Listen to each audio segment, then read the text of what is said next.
Hola, bueno, mucha gente que está pidiendo sobrellevar el domingo, que viene como muy, muy, muy difícil, ¿no?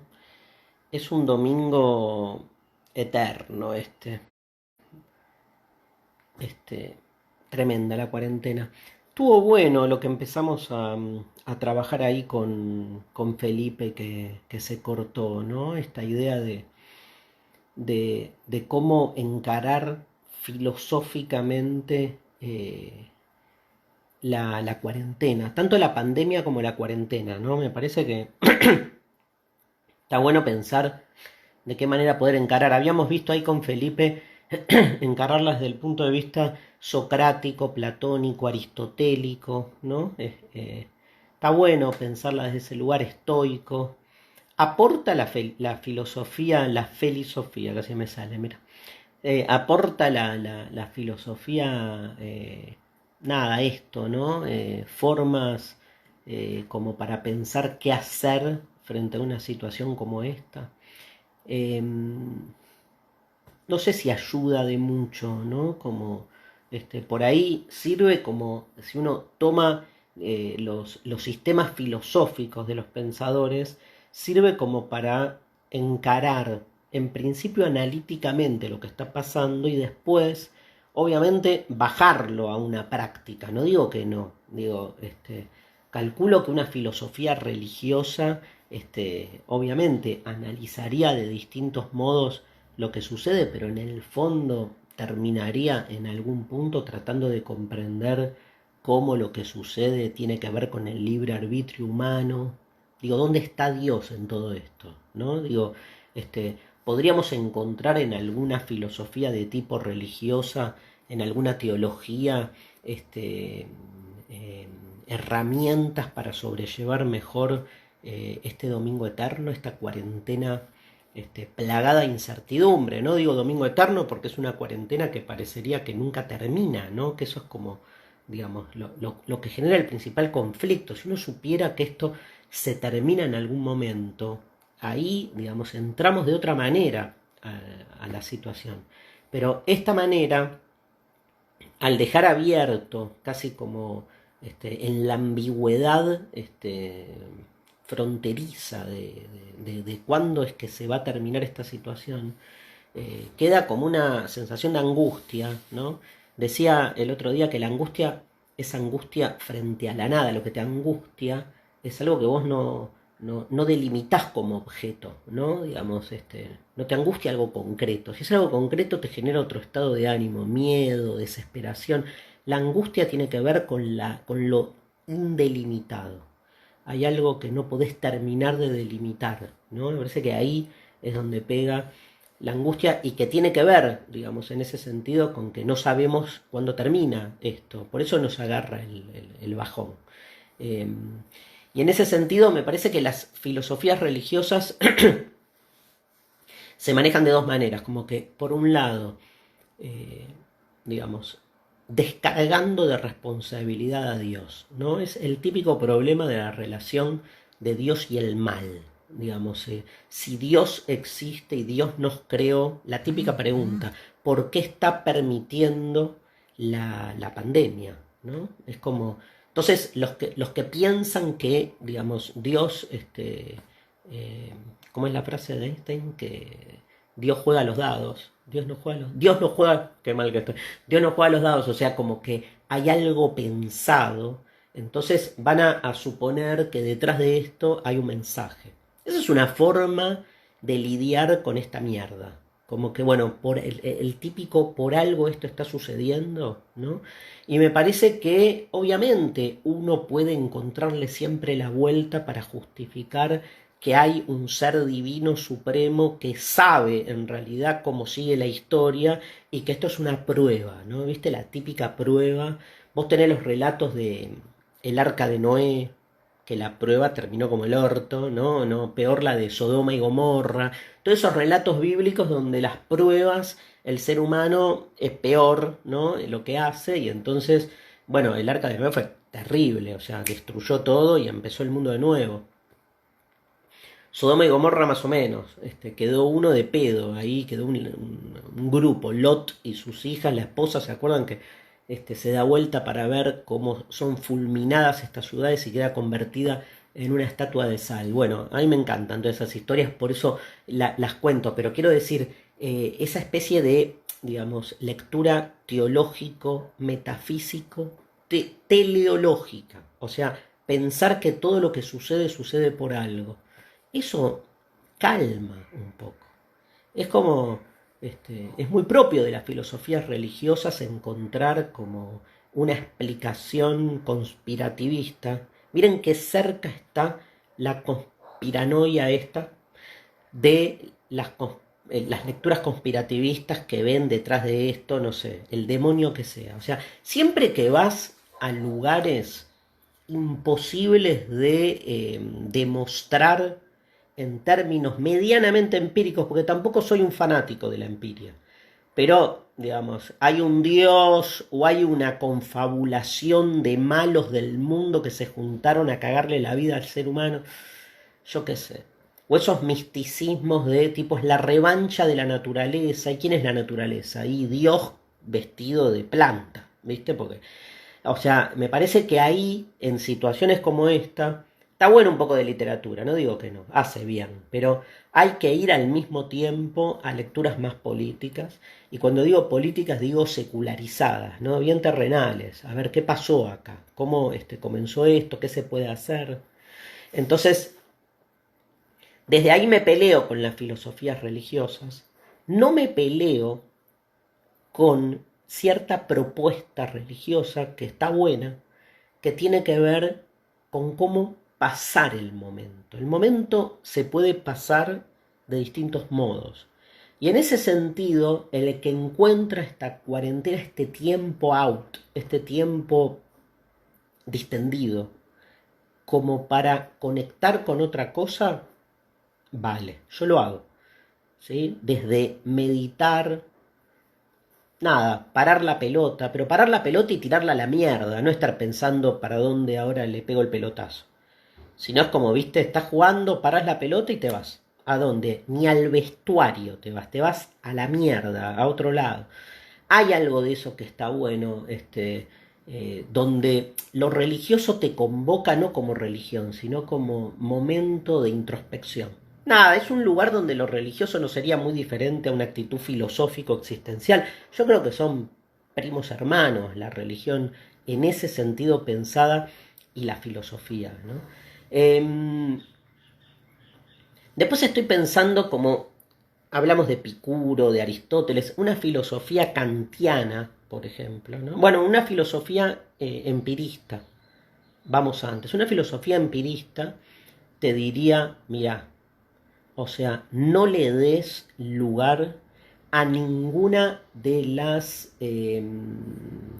explicaciones que no puedan serte demostradas en términos empíricos. Esto es, que no se den pruebas en los hechos contrastables. O sea, que vos puedas incluso repetir, ¿no? La contrastación, la experimentación y decir, ah, está bien, yo también me doy cuenta, yo también lo veo.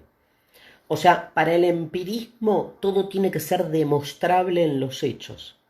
Y tiene que ser posible de ser demostrable y desde los sentidos, como que uno pueda ver los resultados de esa explicación o en todo caso sostenible desde el punto de vista científico, que hoy la ciencia es la disciplina empírica digamos, por excelencia. Entonces, nada, a ver, todo lo que tenga que ver con el coronavirus depende exclusivamente de las pruebas científicas que se hagan al respecto.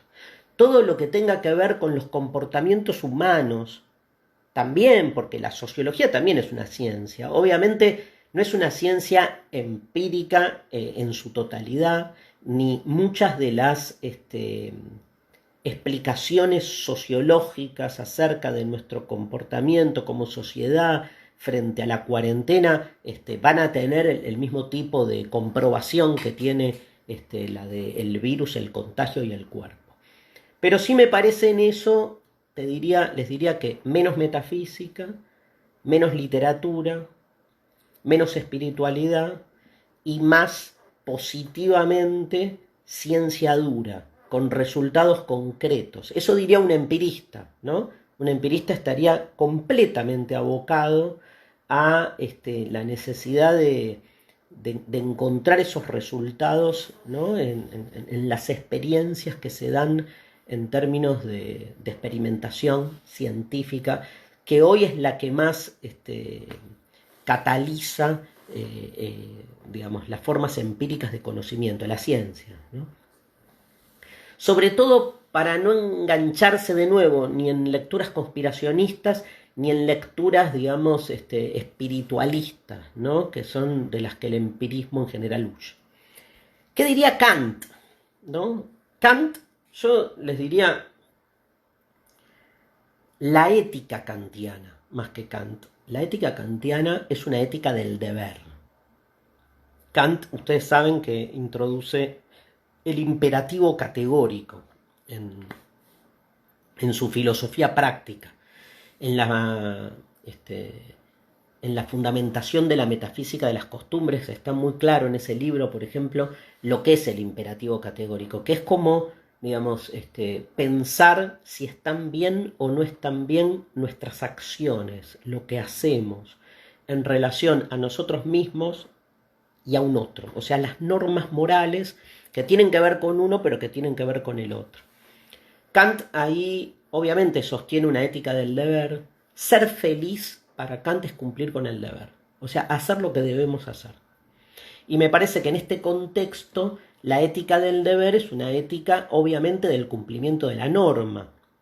¿Qué dice el imperativo categórico? Dice, no hagas lo que no quieras que te hagan, ¿no? Es su formulación prerracional, o ya aparece en la Biblia esa formulación, pero Kant lo traduce diciendo actúa de tal modo como si tu máxima fuese universal, o sea, como si aquello que vos sostenés para vos como un hecho válido, todo el mundo pudiera realizarlo, ¿sí? Eso es el imperativo categórico. O sea, si vos crees que está bien salir de tu casa, tenés que habilitar que todo el mundo salga de su casa. Ahora, si habilitás que todo el mundo salga de su casa, nos contagiamos todo con todos y cagamos, ¿no? Es como que el imperativo categórico también, por el absurdo, te hace darte cuenta que la ruptura o la transgresión de la universalidad de la máxima destruye al ser humano. Por eso el imperativo categórico, dice Kant, siempre tiene como objetivo al ser humano como fin, nunca como medio, ¿no? Y el respeto y el cuidado de lo humano, ¿no? Entonces, obviamente la ética kantiana es una ética no hedonista, no es una ética de los placeres, no es una ética que lo que esté buscando es, digamos, por decir así, ver lo que nos pasa en términos emocionales. Todo tiene que estar de algún modo reconducido al cumplimiento de la norma, porque esa norma a la larga nos salva, ¿no? Somos muy kantianos en términos de racionalidad pública, ¿no? De cómo este comportamiento individual se vuelve un comportamiento social. Somos como muy en esa línea, ¿no? Hay como un espíritu kantiano en el cumplimiento de la norma, como una forma clara de sostenernos entre todos. Cuando uno dice que el boludo de al lado no salga porque nos está cagando a todos, está pensando en uno también. Mucho se discute de esta ética de Kant, si tiene que ver realmente con la prioridad del otro o tiene que ver con uno. En general es como vos partís de tu propia individualidad y de lo que vos pensás para vos y de lo que querés para vos, y en todo caso después se universaliza y se exige el cumplimiento de la norma en relación a los resultados, a las derivaciones que tiene que ver con uno. Después tenemos, bueno, nos vamos a la mierda, ¿no? Pero digo, hay que inventar, digamos, tenemos, por tomar así a cualquiera, podemos tomar la tradición dialéctica, Hegel, ¿sí? H-E-G-E-L, Hegel. Hegel, lo interesante del planteo hegeliano es que seguramente colocaría todo el acontecimiento de la pandemia en el desarrollo histórico de nuestra realidad, que de alguna manera por algo llegó hasta acá y que tuvo que pasar por acá para después seguir hacia donde todavía nosotros no sabemos.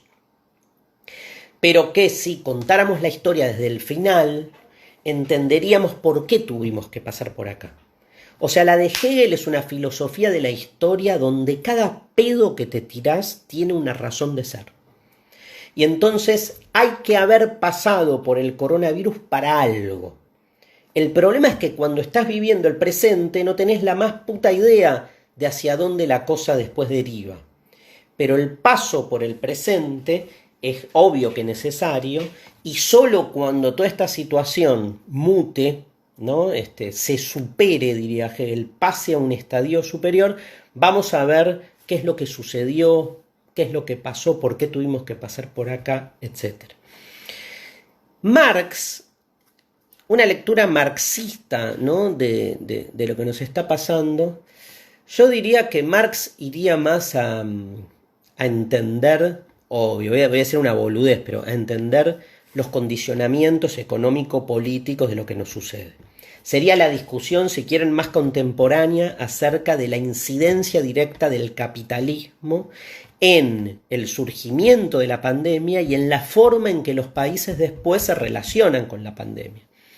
Creo que en ese sentido lecturas marxistas nos llevarían a muchos terrenos, por ejemplo, a visualizar si las diferentes clases sociales están de algún modo viviendo la pandemia en igualdad o no de condiciones. Un planteo marxista visualizaría por un lado siempre, digamos, las razones materiales ocultas, digamos, quién gana y quién pierde en términos, sí, de una confrontación material o económica, pero también cómo las desigualdades de hecho en el ser humano hace que no todos la vivamos igual.